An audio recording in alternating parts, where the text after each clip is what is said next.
വളരെ പ്രധാനപ്പെട്ട ഒരു വാർത്തയിലേക്കാണ് നമ്മൾ കടക്കുന്നത്. Reporter breaking. മോൻസൺ മാവുങ്കൽ കേസിൽ KPCC അധ്യക്ഷൻ K സുധാകരനെതിരെ ഗൂഢാലോചന നടന്നുവെന്ന വെളിപ്പെടുത്തൽ. മോൻസണിൽ നിന്ന് K സുധാകരൻ 10 ലക്ഷം രൂപ വാങ്ങിയെന്നത് കെട്ടിച്ചമച്ചതാണെന്ന് കേസിലെ പരാതിക്കാരനായ ഷമീന്റെ വെളിപ്പെടുത്തൽ. സാക്ഷിയായ ജോഷിയും അന്വേഷണ ഉദ്യോഗസ്ഥനായ YR റസ്ലവും തമ്മിലുള്ള ഫോൺ സംഭാഷണം തെളിവായി ഷമീർ പുറത്തുവിട്ടു. ഗൂഢാലോചനയ്ക്ക് പിന്നിൽ മുഖ്യമന്ത്രിയുടെ പൊളിറ്റിക്കൽ സെക്രട്ടറി P ശശിയും അന്വേഷണ ഉദ്യോഗസ്ഥനായ YR റസ്ലവുമെന്നും വെളിപ്പെടുത്തൽ. അതിജീവിത മോൻസൺ മാവുങ്കലിന്റെ വീട്ടിലുണ്ടായിരുന്നെന്ന് CPIM സംസ്ഥാന സെക്രട്ടറി MV ഗോവിന്ദന്റെ പ്രതികരണത്തിന് പിന്നിലും P ശശിയെന്നാണ് ആരോപണം. ഞാൻ സാറിനെ വിശ്വസിച്ചു. സാറ് മറ്റേ സുധാകരന്റെ കേസിൽ ആ സംഭവമൊക്കെ ആയി കഴിഞ്ഞ് കഴിഞ്ഞാൽ റെഡിയാവുമെന്ന് വിചാരിച്ചിട്ട് ഞാൻ അതും പോയി പറഞ്ഞു. ഇതുവരെ ഒന്നും ആയില്ല. എല്ലാം കൂടെ ഞാൻ അതും പെട്ട് ആ കേസുമായി. ഇനിയിപ്പോ ആ കേസിൽ ഇനിയിപ്പോ എന്താണ് വരുന്നതെന്ന് എനിക്ക് അറിഞ്ഞൂടാ. ഇനിയിപ്പോ അവരെന്തൊക്കെ ചെയ്യുമെന്ന് എനിക്ക് പറഞ്ഞൂടാ. പക്ഷേ ഈ സുധാകരന്റെ കേസിൽ യഥാർത്ഥത്തിൽ നിങ്ങൾ അക്കൗണ്ടിൽ എത്ര രൂപ വന്നത് ഈ മോൺസന്റെ കേസിൽ എന്ന് പറഞ്ഞേ? ഏതാണ് സുധാകരന്റെ? അല്ലെ, മോൺസന്റെ കേസിൽ നിങ്ങൾ അക്കൗണ്ടിൽ എത്ര രൂപ പറഞ്ഞു? എന്റെ അക്കൗണ്ടിൽ വന്നിട്ട് 3 കോടി രൂപ. നിങ്ങൾ അറസ്റ്റ് ചെയ്തു വന്നിട്ട്? ഏതാണ്? ഇല്ല. നിങ്ങൾ അറസ്റ്റ് ചെയ്തോ? ഇല്ല. അതിനുള്ള വാഗ്ദാനം കേസിൽ അറസ്റ്റ് ചെയ്തില്ല. അതിപ്പോ ഞാൻ ഉത്തരവാണ്. നിങ്ങൾ അറസ്റ്റ് ചെയ്താൽ നിങ്ങളൊക്കെ ഇന്നസെന്റ് ആയിട്ട് നിങ്ങളുടെ അക്കൗണ്ടിലേക്ക് മോൺസന് പറ്റിച്ച് പൈസ ഇട്ടുവെന്ന് ബോധ്യം വന്നോണ്ടല്ലേ നിങ്ങളെയൊക്കെ ഞാൻ അങ്ങനെ ആക്കിയത്. അന്വേഷണത്തിൽ അങ്ങനെയല്ലേ വന്നത്? ഇതാദ്യം എങ്ങനെയാണോ? ജോഷി അറിഞ്ഞിട്ടാണോ പൈസ അക്കൗണ്ടിൽ വന്നത്? അല്ല.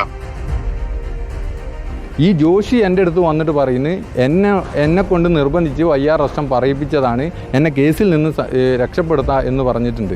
റസ്റ്റത്തെ നീ എൻ്റെ മുമ്പിൽ നിന്ന് എന്നെ വിളിക്കി, എനിക്കിത് ബോധ്യപ്പെടുത്തിത്താ എന്ന് പറഞ്ഞിട്ടാണ് അദ്ദേഹം റസ്റ്റത്തെ വിളിക്കുന്നത്. ആ വോയിസ് എനിക്ക് അയച്ചു നൽകുകയും ചെയ്തു. അതിൽ കൃത്യമായി പറയുന്നുണ്ട്, സാറ് പറഞ്ഞതിൻ്റെ അടിസ്ഥാനത്തിൽ K സുധാകരനെതിരെ ഉൾപ്പെടെ ഞാൻ പറഞ്ഞിട്ടും രക്ഷപ്പെട്ടിട്ടില്ലല്ലോ.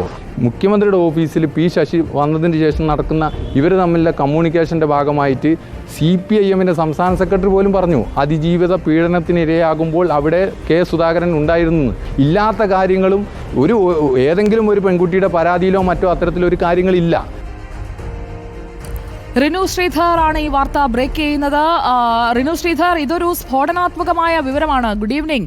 കാരണം K സുധാകരനെതിരെ വന്ന പ്രധാനപ്പെട്ട ആരോപണം, അദ്ദേഹം കേസിൽ ഉൾപ്പെടുന്ന ഒരു സാഹചര്യം ഉണ്ടായത് ഈ 10 ലക്ഷം വാങ്ങുന്നത് കണ്ടു എന്നുള്ള വെളിപ്പെടുത്തലടക്കം സാക്ഷികളായവർ നൽകുന്നതിലൂടെയാണ്. K സുധാകരന് കൊടുക്കുന്നതിനായിട്ടാണ് ഈ പണം എന്ന് മോൻസൺ പറഞ്ഞു. അങ്ങനെ പലതരത്തിൽ സാക്ഷിമൊഴികൾ, തെളിവുകൾ അതെല്ലാം കൂട്ടിച്ചേർത്ത് വെക്കുന്ന ഒരു പ്രവർത്തനം അവിടെ ആസൂത്രിതമായി നടന്നുവെന്നാണോ മനസ്സിലാക്കേണ്ടത്?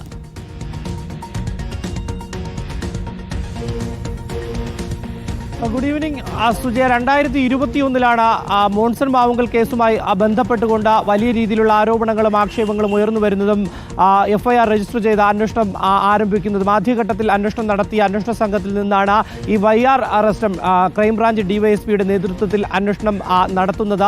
ഈ അന്വേഷണത്തിനെതിരെയാണ് വലിയ രീതിയിലുള്ള ആരോപണവുമായി ഈ മോൺസൺ മാവുങ്കലിനെതിരെ മോൺസൺ മാവുങ്കൽ പണം തട്ടിയെടുത്തു, 60 ലക്ഷം രൂപ തട്ടിയെടുത്തു എന്ന് ആരോപിച്ചുകൊണ്ട് രംഗത്തെത്തിയ കണ്ണൂർ സ്വദേശി ഷമീർ. ഈ ഷമീറാണിപ്പോൾ വലിയ വെളിപ്പെടുത്തലുമായി രംഗത്തെത്തിയിരിക്കുന്നത്. അന്ന്, അതായത് ഈ മോൺസൺ മാവുങ്കലിന്റെ വീട്ടിൽ സുധാകരൻ എത്തിയ സന്ദർശകനായിരുന്നു, സുധാകരൻ അവിടെ ഉണ്ടായിരുന്നു എന്നതടക്കമുള്ള ആരോപണങ്ങൾ ഉയർന്നു വന്നു. ആദ്യഘട്ടത്തിൽ സുധാകരൻ അത് നിഷേധിക്കുന്നു. പിന്നീട് ചിത്രങ്ങൾ സഹിതം പുറത്തു വരുന്നു. അപ്പോൾ ചികിത്സയ്ക്ക് വേണ്ടിയാണ് താൻ പോയതെന്നടക്കം അദ്ദേഹം വിശദീകരിക്കുകയും ചെയ്തിരുന്നു. പക്ഷേ ആ സമയത്താണ് ഏകദേശം 10 ലക്ഷത്തോളം രൂപ മോൺസൺ മാവുങ്കലിൽ നിന്ന് സുധാകരൻ വാങ്ങുന്നത് കണ്ടു എന്നുള്ള മോൺസൺ മാവുങ്കലിന്റെ കൂട്ടുപ്രതിയായിട്ടുള്ള ജോഷി ജോസഫ് ഈ അന്വേഷണ സംഘത്തിന്, അതായത് YR അറസ്റ്റത്തിന് 164 സ്റ്റേറ്റ്മെന്റിലൂടെ മൊഴി നൽകുന്നത്. പോലീസിന്, അന്വേഷണ ഉദ്യോഗസ്ഥർക്ക് മൊഴി നൽകുന്നത്. ഈ മൊഴിയാണ് കൃത്രിമം കാണിച്ചിരിക്കുന്നു, അല്ലെങ്കിൽ മനഃപൂർവ്വം ഈ റസ്റ്റം പറഞ്ഞെഴുതി വാങ്ങിച്ചത് എന്നുള്ളതാണ് ഇപ്പോൾ ഈ ഷമീർ പുറത്തുവരുന്ന ആരോപണം. അതായത്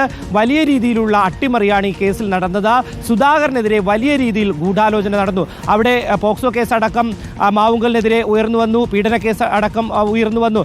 ഈ പോക്സോ കേസിലെ അതിജീവിത ഉൾപ്പെടെ ഈ വീട്ടിലുണ്ടായിരുന്ന സമയത്ത് സുധാകരൻ അവിടെ ഉണ്ടായിരുന്നു എന്നുള്ളതാണ് ആരോപണമായി ഉയർന്നത്. പക്ഷേ K സുധാകരൻ അത് നിഷേധിച്ചു. പക്ഷേ അങ്ങനെ പറയിപ്പിച്ചതാണ് YR അറസ്റ്റം ഈ ജോഷി ജോസഫിനെ കൊണ്ട് എന്നുള്ളതാണ് ഇപ്പോൾ ഷമീർ വെളിപ്പെടുത്തുന്നത്. അതായത് സുധാകരൻ ഒരു രീതിയിലും തെറ്റു ചെയ്തിട്ടില്ല, വലിയ ഗൂഢാലോചന നടന്നു. ഇതിനെല്ലാം പിന്നിൽ മുഖ്യമന്ത്രിയുടെ ഓഫീസിലെ പൊളിറ്റിക്കൽ സെക്രട്ടറി ആയിട്ടുള്ള P ശശിയാണ് എന്നുള്ള ഒരു കാര്യമാണ്. അതായത് റിനു ശ്രീധർ, ഒരു കാര്യം അറിയേണ്ടത്, മോൺസൺ മാവുങ്കൽ കേസിൽ, അതായത് ഈ പുരാവസ്തു തട്ടിപ്പ് കേസ്, അതുപോലെ തന്നെ പെൺകുട്ടിയെ പോക്സോ കേസ് ആണ് പിന്നെയുള്ള മറ്റ് പ്രധാനപ്പെട്ട കേസ്. അതിൽ ഈ അതിജീവിത ഉള്ളപ്പോൾ ആ വീട്ടിൽ കെ സുധാകരൻ ഉണ്ടായിരുന്നു എന്നൊക്കെ എങ്ങനെയാണ് ഇത്രയ്ക്ക് ആധികാരികമായി ഉറപ്പിച്ച് പറയാൻ കഴിയുക? അതൊരു പാർട്ടിയുടെ സംസ്ഥാന സെക്രട്ടറി പറഞ്ഞതിന് പിന്നിൽ പൊളിറ്റിക്കൽ സെക്രട്ടറി പി ശശിയാണ് എന്ന് ഷമീർ പറയുന്നത് എന്തിന്റെ അടിസ്ഥാനത്തിലാണ്? എവിടെ നിന്നാണ് ഷമീറിന് അക്കാര്യത്തിൽ ആധികാരികമായി പറയാൻ കഴിയുന്ന കൃത്യമായ ബാക്ക്ഗ്രൗണ്ട് കിട്ടുന്നത്? സുജയ, അത് ഏറ്റവും പ്രധാനപ്പെട്ട ഒരു ചോദ്യം. കാരണം അന്ന് ഈ പൊളിറ്റിക്കൽ സെക്രട്ടറിക്കെതിരെ ഇപ്പോൾ നിലവിൽ ആരോപണം ഉയരുമ്പോഴാണ് അന്ന് ഈ സുധാകരൻ ഈ അതിജീവിതം ഉണ്ടായിരുന്ന സമയത്ത്, അല്ലെങ്കിൽ അതിജീവിതയെ ആക്രമിക്കുന്ന സമയത്ത് സുധാകരൻ അവിടെ ഉണ്ടായിരുന്നു എന്നത് അന്ന് കൃത്യമായി തന്നെ എം വി ഗോവിന്ദൻ സ്ഥിരീകരിക്കുന്ന ഒരു സാഹചര്യം കൂടി ഉണ്ടായിരുന്നു. അതിനെതിരെയാണ് ഇപ്പോൾ ഷമീർ പറയുന്നത്. അതായത് ഷമീർ ഇതിലെ പരാതിക്കാരനാണ്. ഷമീറിന്റെ എതിർകക്ഷിയായിരുന്നു ഈ ജോഷി ജോസഫ് എന്ന് പറയുന്ന മോൺസൺ മാവുങ്കലിന് ഒപ്പമുണ്ടായിരുന്ന കക്ഷി. അവർ ഇപ്പോൾ പരസ്പരം സംസാരിക്കുന്നു. പക്ഷേ ഈ കേസിൽ, അതായത് പോക്സോ കേസിൽ അടക്കം ഈ ജോഷി ജോസഫും പ്രതിയാണ്, പീഡന കേസിൽ അടക്കം പ്രതിയാണ്. പക്ഷേ ഈ കേസുകളിലൊക്കെ തന്നെ മോൺസൺ മാവുങ്കലിനെ ഇപ്പോൾ കോടതി തെറ്റുകാരനല്ല എന്ന് കണ്ടെത്തിയിരിക്കുന്നു. പക്ഷേ ജോഷി ജോസഫ് തെറ്റുകാരനാണെന്ന് കോടതി സ്ഥിരീകരിക്കുകയും ശിക്ഷ വിധിക്കുകയും ഒക്കെ തന്നെ ചെയ്തിരിക്കുന്ന ഒരു സാഹചര്യമാണ്. കഴിഞ്ഞ ദിവസങ്ങളിൽ, അല്ലെങ്കിൽ കഴിഞ്ഞ മാസങ്ങളിലൊക്കെ തന്നെ ഷമീറുമായി ഇദ്ദേഹം കൂടിക്കാഴ്ച നടത്തുമ്പോൾ ഷമീറിന് വിശ്വസിക്കാൻ കഴിഞ്ഞില്ല. ഈ ആരോപണങ്ങളെല്ലാം തന്നെ ഷമീറിനോട് ഈ ജോഷി ജോസഫ് പങ്കുവയ്ക്കുമ്പോൾ അവിടെ നിന്നുകൊണ്ട് ഷമീർ തന്നെ ഈ വൈആർ റസ്റ്റം ഡിവൈഎസ്പിയെ ഫോണിൽ സംസാരിക്കുന്ന സംഭാഷണമാണ് നമ്മൾ ഇപ്പോൾ അതൊരു വളരെ പ്രധാനപ്പെട്ട ബ്രേക്കിംഗ് വാർത്ത തന്നെയാണ്.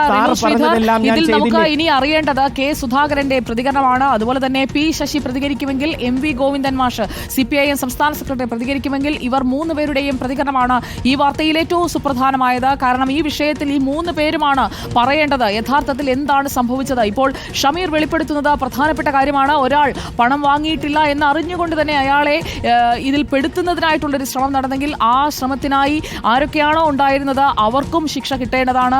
ആ രീതിയിൽ അന്വേഷണം നടക്കേണ്ടതാണ് ഷമീർ വെളിപ്പെടുത്തുന്നത്. ശരിയാണെങ്കിൽ ഈ ഫോൺ സംഭാഷണമാണ് ഇപ്പോൾ ആധികാരികമായ ഒരു തെളിവായി ഷമീർ മുന്നോട്ട് വയ്ക്കുന്നത്. തുടർ വാർത്തകൾ വന്നുകൊണ്ടേയിരിക്കുന്നു. ബ്രേക്കിംഗ് വാർത്തകൾ വരുമ്പോൾ നമുക്ക് അതിലേക്ക് പോകാം.